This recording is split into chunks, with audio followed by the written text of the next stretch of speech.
Good morning. I hope you guys are good. I am brilliant. This is what? The 17th of November. Can you believe 17th of November 2025? I always have this theory that the older you grow, the faster time goes. But you know, I did a social experiment the other day just to determine if there's any truth to that the older you grow, the faster time goes. And the answer is no.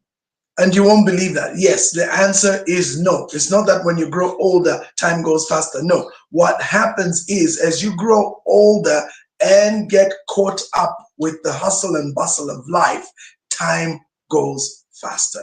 That's what it is. So it's about being busy. It's about your time being occupied.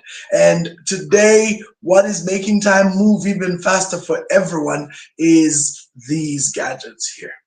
I'm telling you, there is nothing more powerful than these gadgets in taking time away, because what they essentially do is they get you caught up following reels or following videos or reading updates. And when you get onto these gadgets, you will not believe even the reels that are on TikTok that are basically 1 minute, 2 minutes, 3 minutes long, and you watch 10 of those, that's 35 to 40 minutes. You wonder where the hour has gone. We are in a time when we are bombarded with so much sensory input that we have what you call the blurred time effect going on with every one of us. So that's where the time is going. You will be amazed how take away your gadget and all of a sudden time is crawling, literally.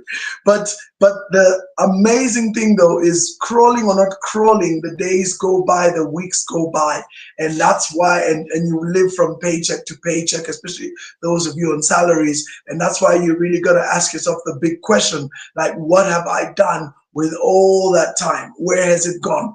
And so there's a big need to make sure you're very sensitive and very alert to time and how it goes by. Anyway, that was a little rant as we were opening. And today we are building up and continuing on my very interesting series, which is the Quantum Realm of the Impossible, the Quantum Realm series. And today we're looking at this very exciting topic, shattering the impossibility barrier. So reframing the narrative. And I'm going to get into that in just a moment. But remember, we are here every day from Monday to Friday. Monday is yours truly. Tuesday, Dr. Sunshine comes through with Mindset Change Program. Wednesday, Mompreneur with Sampa Chilamboy. Thursday is Dr. Nelly with Prosperity for Your Soul, Boardroom to Bedroom. And Friday is New Image. And I'm excited because today, hopefully we can have a meeting with New Image just to determine what next as we build the market, as we build what we're doing. So today I want to jump straight into this, and those of you who catch up with the recording later, you should be able to see quite a bit. We build off the topic we're looking at. What was the topic that we're looking at? We're looking at the concept of the quantum realm, quantum leap. What is a quantum leap? Very simply put, as I said before, for those who are not familiar, the advance or sudden change is a quantum leap. The phrase comes from a scientific term. In physics, a quantum leap is abrupt change of a particle or one state or from one state to another. At first, it was believed that this process was random, but with the advance of technology, it has been 100% proven that this is not random, but can even be control. And so today we are building on something very exciting. I'm going to be demonstrating the quantum leap by using two examples of impossibility. So these two examples will help you see that a lot of what we understand about life and everything around it is basically something in our minds. It's more to do with our understanding of what we believe to be true. So our minds create what in neuropsychology we call frames, and once you create those frames, your mind will operate within the confines of that frame. Now the frame will house beliefs. So these beliefs are unwritten commands that determine and govern every aspect of your life, whether sleeping or awake. What you think, what you feel, and what you do. And remember, for those of you familiar with our lessons in the quantum field, as well as in the area of neuropsychology, we always say that your behavior is rooted in your thoughts and feelings, which is your attitude. So behavior is a result of attitude. Behavior is not a character trait, and it is behavior that leads to results. And this ability to see or not see is determined wholly by the frames you carry. And two stories are going to illustrate powerfully how frames can be shattered once people realize they are not true. So we all live in cages of perceived reality, not real, not objective reality. In fact, I can dare say that there is no such thing as objective reality relative to the observers. I hope I'm not going too deep there, but there is no such thing as objective reality relative to the observer. So meaning you and I are the observers, and whatever we see in nature, whatever we see around us is what determines whether we call it real or not real. In the words of Morpheus in The Matrix, one of my all-time favorite movies, what is real? You know, what is real? Real is but what you see, and what your mind tells you is real.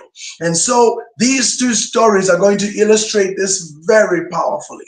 So the first one, of course, is the story of Cliff Young. Now, Albert Ernest Clifford Young, born 8th February 1922, died 2nd November 2003, was an Australian potato farmer and athlete from Beach Forest, Victoria in Australia.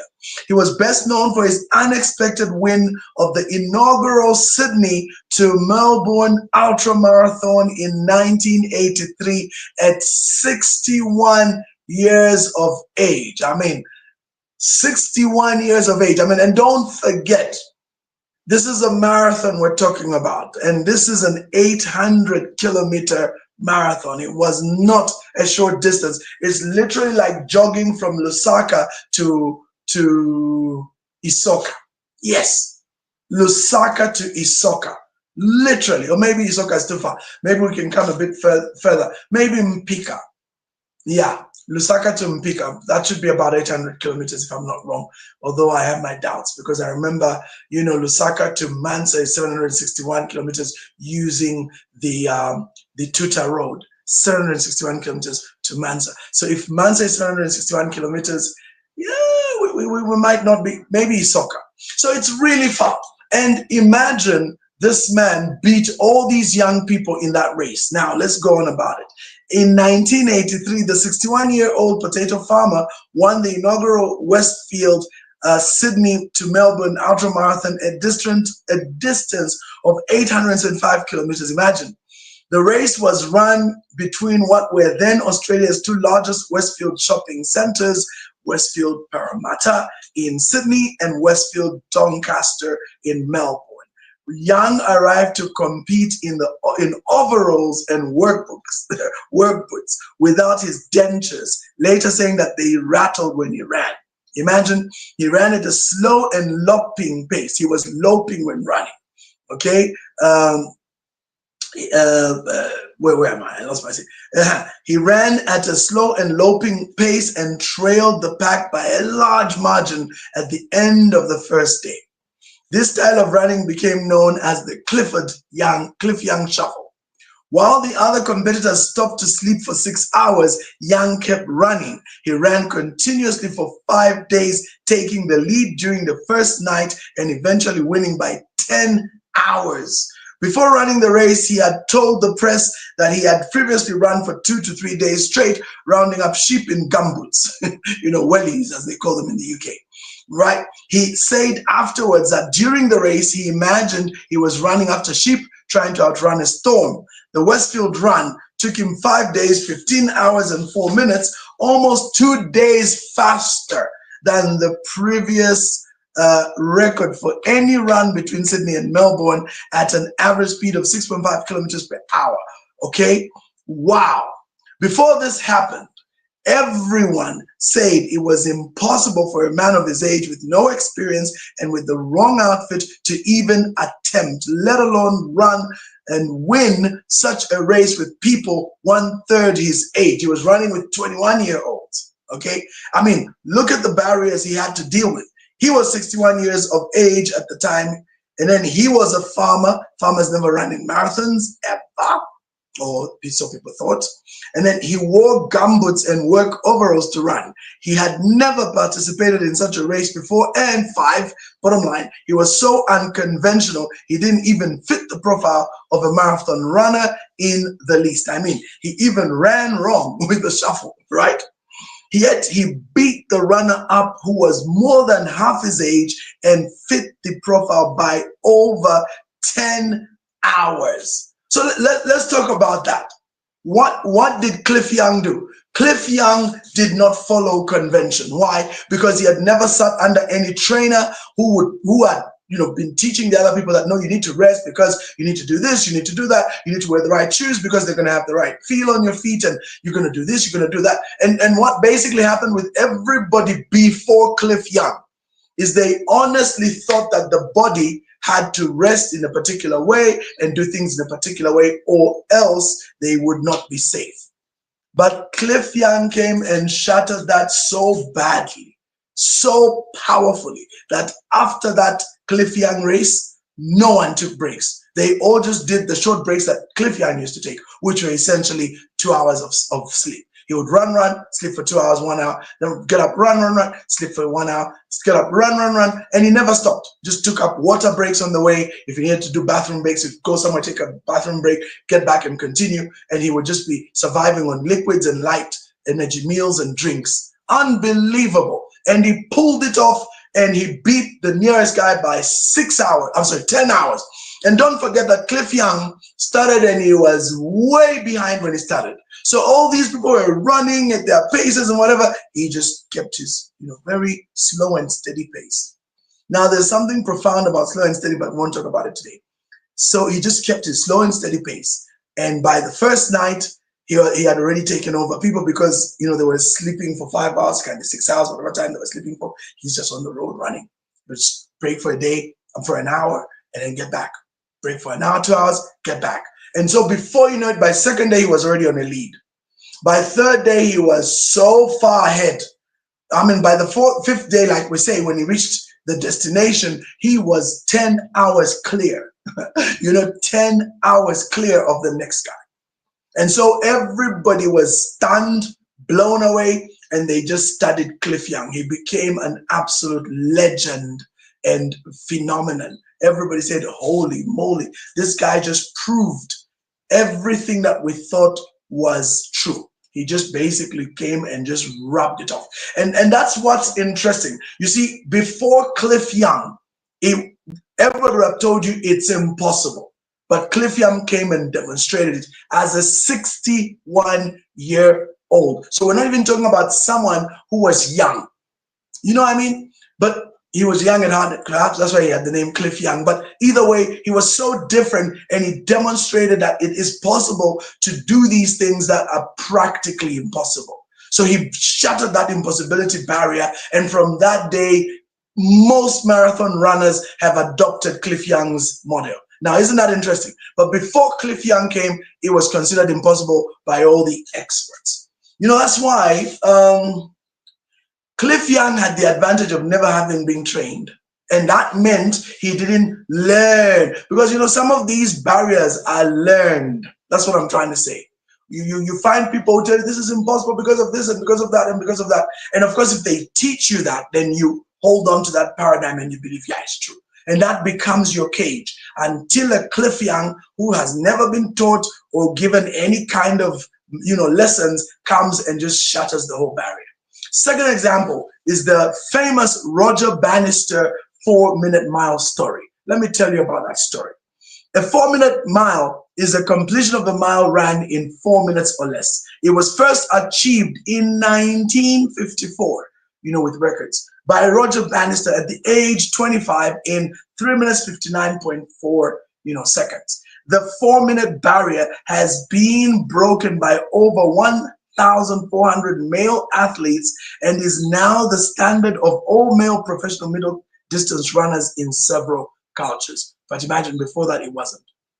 When Bannister attempted this race, scientists of the day stated that it was physically impossible, imagine that, for a human or the human body to run at such a level of performance and achieve such a feat in less than 4 minutes.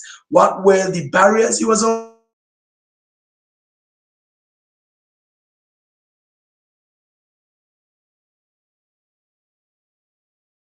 overtold? It was science. Oh boy, boy, boy, boy.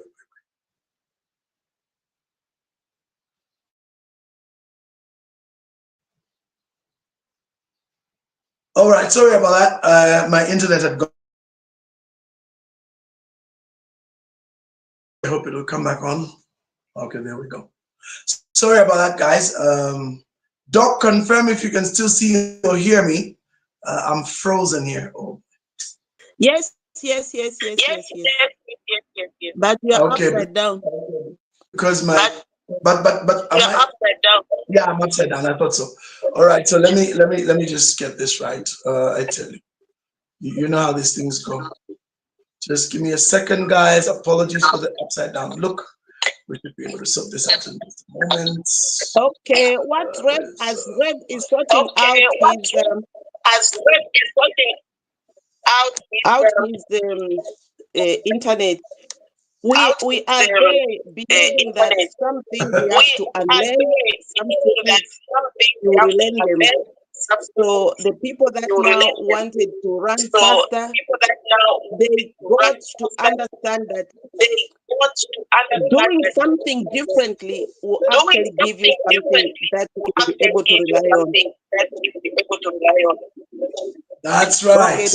And so back to thanks, Doc. So like I was saying, so this is what he was told. He was told it's not possible. What were the barriers? It's never been done before. He was told it was scientifically impossible, and yet that's no longer the case. All it took was one man to prove to his peers that it can be done. And today, thousands are performing. I mean, imagine that. Thousands are performing and breaking this barrier. So what is the lesson in these two very powerful stories? One, the greatest barriers to performance are always mental barriers. I mean, let's dig a bit into that. I'll say it again.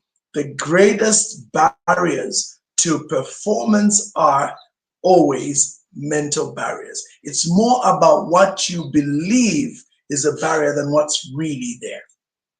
You know, if one can see the invisible and believe it, they can achieve the impossible. It was Paul J. Meyer who said famously, whatever you vividly imagine, ardently desire, sincerely believe, and enthusiastically act upon must inevitably come to pass. I find that reality so profound that all of us here today, all of us, it doesn't matter where, who, what, all of us have the opportunity and ability to break any barrier. A lot of you come from families where you were told you will never amount to anything. Some people have had some of the most horrendous backstories you can picture. Some people literally were born street kids and lived in, slept in ditches and scavenged for food and money.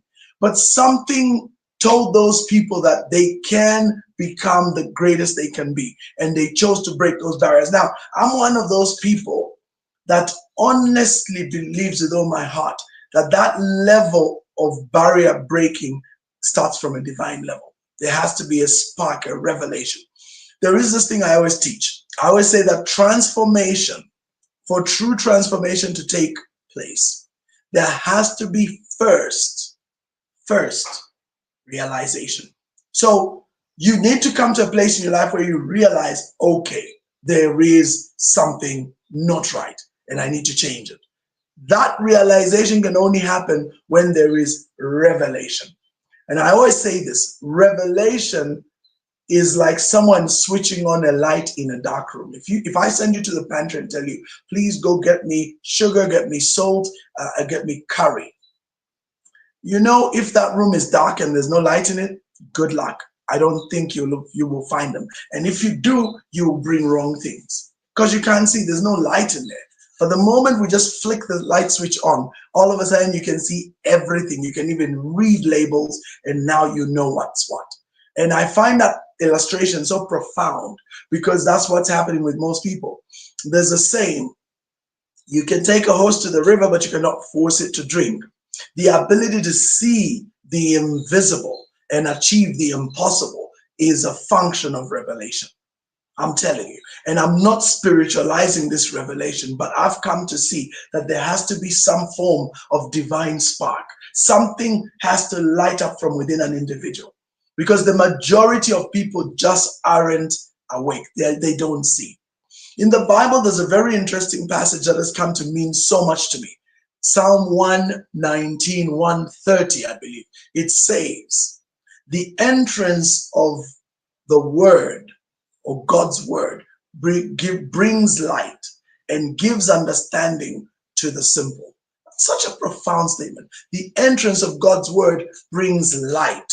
Now, what is light? I always tell people light is another synonym or another aspect to represent knowledge. Knowledge and light go in the same manner. That's why people that are knowledgeable are usually referred to as illuminated. So when you're illuminated, it means you are light, you have light, the light of knowledge, because knowledge brings a bright light and everything changes. Another passage in the Bible, famous one from Isaiah, the people that walked in darkness have seen a great light, and how great that light is. Because comes and totally transforms and changes everything about you, because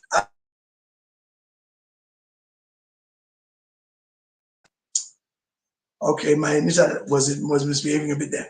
So as the famous hymn says, I once was blind, but now I see. So you walk in this darkness and you don't see. And the sad part is the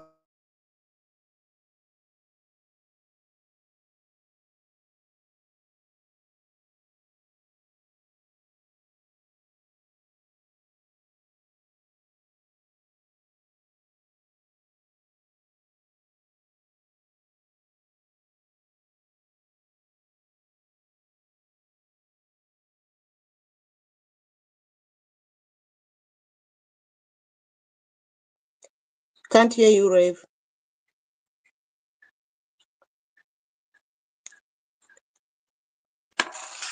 Okay. yeah, I think my internet is misbehaving. I don't know if it's back now. Oh, there it is. Okay. Yeah, sorry about that, guys. All right. So like I was saying, so when people are in this darkness, they can't really see, and so therefore they are blind. And unfortunately, the majority are. But what's exciting, I tell you, even when we're talking about things like the quantum leap of the impossible, what's exciting is when you reach a point in your life where you start to see. That's why we're saying shattering the impossibility barrier, reframing the narrative. So what's the narrative in your life? Let's go deeper into this and close with this. Ask yourself a question. What are the narratives in your life? What are the stories that you've believed that are keeping you where you are today, where you shouldn't be? Because a lot of people, one of the most common challenges we have today with many people is they are big on excuse making. I call excuse making rationalizing. The word rational lies, lies, L-I-E-S. So a lot of people like giving themselves rational lies to justify why they're still where they are. So they always blame the outside. They operate from what we call in our circles an external locus of control. They are always, it's about outsiders, it's about the economy, it's about the politicians, it's about the pastors, it's about the relatives, and some even hold on to the crutch that there is a that there is a relative somewhere in the middle of nowhere who's bringing hell on their life. I am here to dispute all of that. Why? Because when you want to understand whether these things are true or not, all you need to do is look around you and ask yourself a question. Is there someone in your same circumstances who's gone on to be successful? And successful meaning successful in the field that you're in. They have been able to transcend and gain that level of influence and obviously financial breakthrough that you would like to see, or ability to fend for themselves, or to carve out a niche for themselves in terms of value, respect. Is there someone in the same circumstances as you in the past or present that has broken free? And I can tell you with certainty the answer is yes. So if that person broke free and went on to be successful and carved a niche and got influence in their space, my question to you is, what did they do? See, that's the Cliff Young story.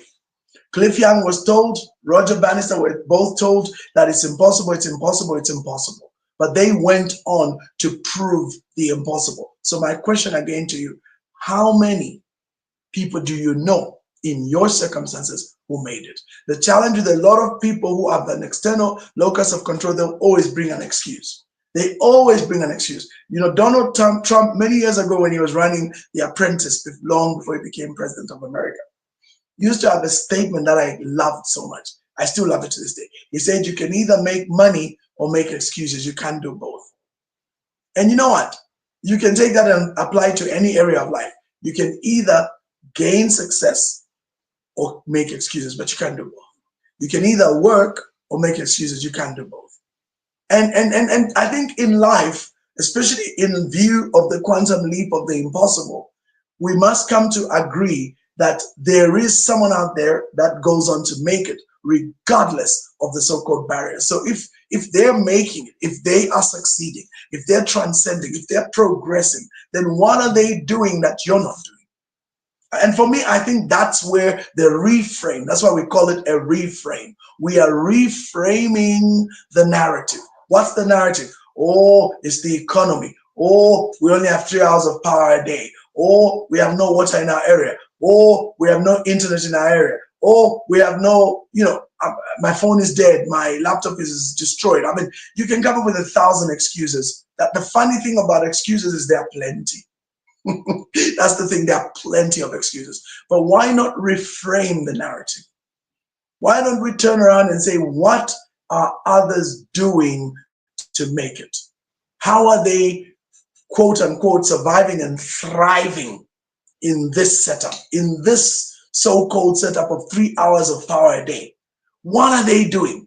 And I always find it absolutely amusing because I go, I have privileges to, I'm privileged to, by virtue of my networks, to find myself in so-called high-class areas in this country, really, top upper Mwamba, bougie circles.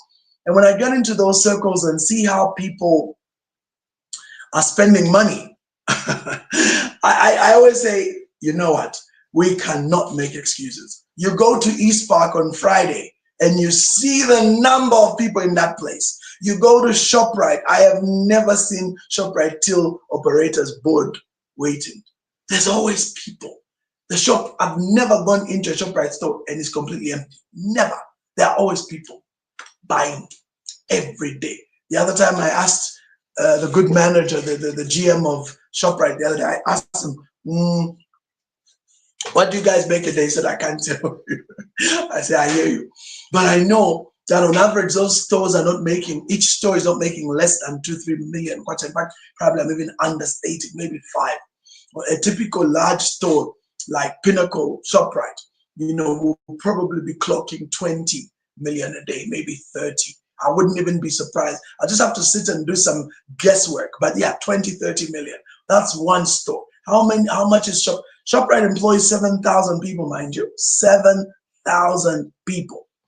80% of its products are Zambian local manufacturers and producers. So how many stores and so how many companies are supported directly by ShopRite? How much are all those companies making? Buyabamba doesn't have enough potatoes to supply just Zambia. Imagine.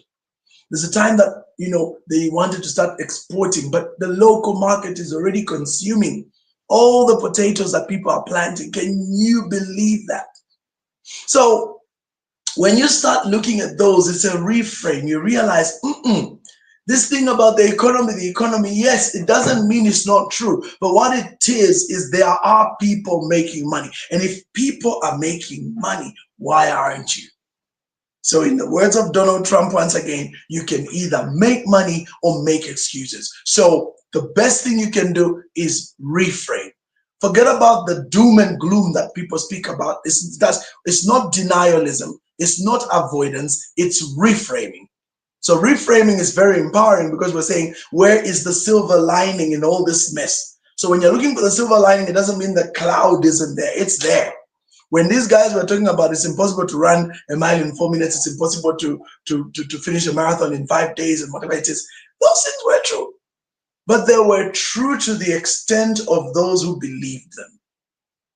And I really hope you get that, my dear friends. It's true to the extent of those who believe them. So all of us, present company included, I have refused to see the doom and gloom. I have refused to see that. Because if there are people that are going to buy brand new Mercedes Benzes and brand new Toyota Land Cruisers, which are costing anything north of 600 to 1.2 million kwacha, people are going to buy those cars cash. Let me tell you, those dealerships would not exist if there was no money. Toyota still thrives in this country. You know, Pilatus, which does Range Rover, Land Rover, and I think Mazdas, they're thriving. They have showrooms and they're selling brand new cars. So who's buying the cars? You see, that's why I say what I say, that it's about just changing your perspective. And some people say, well, Rev, are you making the money? I'm in the process of doing everything I can, and I will make that money. I will become successful as I see in my mind, because what the most powerful success you can ever hold on to is the one that's relative to your potential. So stop comparing yourself to other people. Begin to compare yourself to your potential. People with your level of knowledge, level of understanding, level of skill, and what have you, giftings, what is the highest person making in that space? And that's your answer. So if there's somebody out there making 2-3 million kwacha a year, 5 million, 10 million, 20 million, 50 million, 100 million, a billion, if they're making that money, why aren't you? Why aren't you? What's your excuse? Yeah, exactly. So let's get that part. And let me close with this, because I gotta close now. I'm done. Let me close with this. Do not be where you're tolerated, but be where you're celebrated.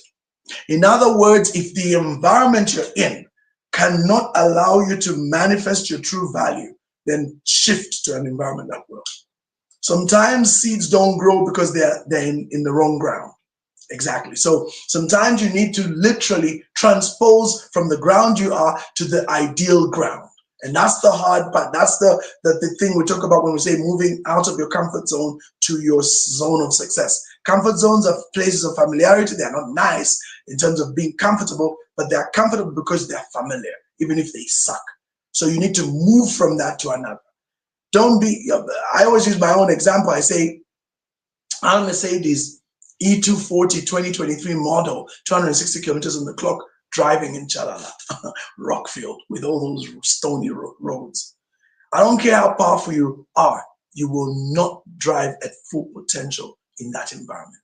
So many times you've got to move from the rocky ground environment and get yourself onto the tar road. And even then, do you know a Mercedes 240, blah, blah, blah, blah, will never drive at full potential in the roads in Zambia. If you want to see that Mercedes and feel it at full potential, you're going to go to the Autobahn in Germany and drive on the Autobahn. Yes, then you will floor that baby. You will do 240 on the clock on the Autobahn, because the Autobahn is designed to handle such speeds. So the environment does matter.